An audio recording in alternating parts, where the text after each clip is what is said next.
Mamen, dahil nga medyo maulan kanina, mamen, kaya naman agad-agad ako napaluto ng paborito kong pancit soup, mamen. Sotanghon, yan ang paborito kong noodles, mamen. Ayan, napakasarap, napakadali, at syempre, bagay na papanahon. O paano, mamen? Tirahin na natin yan.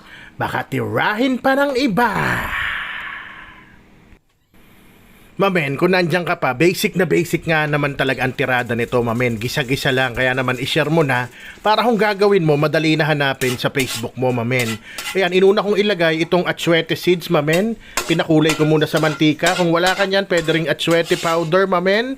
Diyan kukulay yung mas masarap pakulayan yung powder diyan. Pero kung meron ka nung melihiya, kahit mamaya mo na ilagay yon, mabilis kumulay yon kahit sa kumukulong tubig, mamen.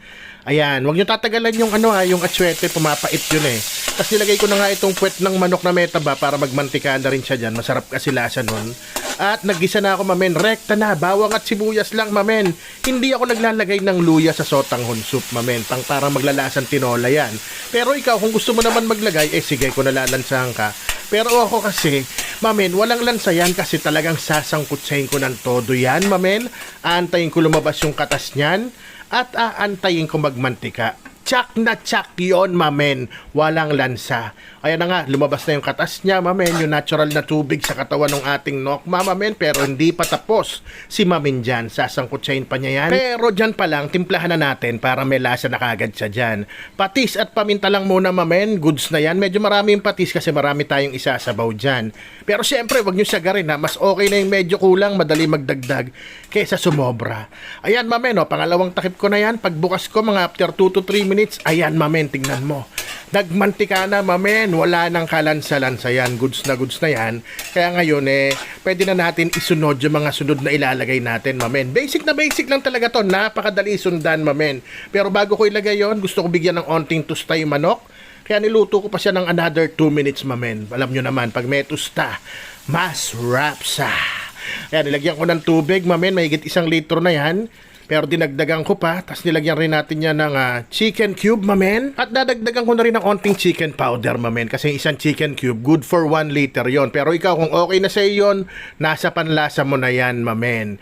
Ayan, tapos halo-halo lang tayo, mamen. Antayin lang natin yung kumulo. Actually, paluto na yung manok, mamen.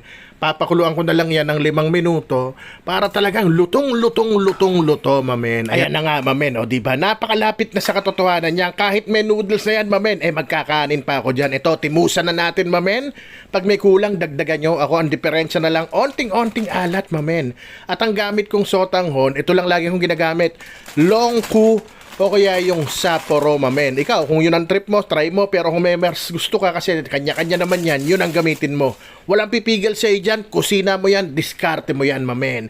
At lutuin lang natin sandali ang sotanghon. Mabilisan lang yan, mabilis maluto ang sotanghon. Kaya naman dadagdag ko na rin itong dahon ng sibuyas, mamen. Itong pechay bagyo, actually lalagay ko lahat yan.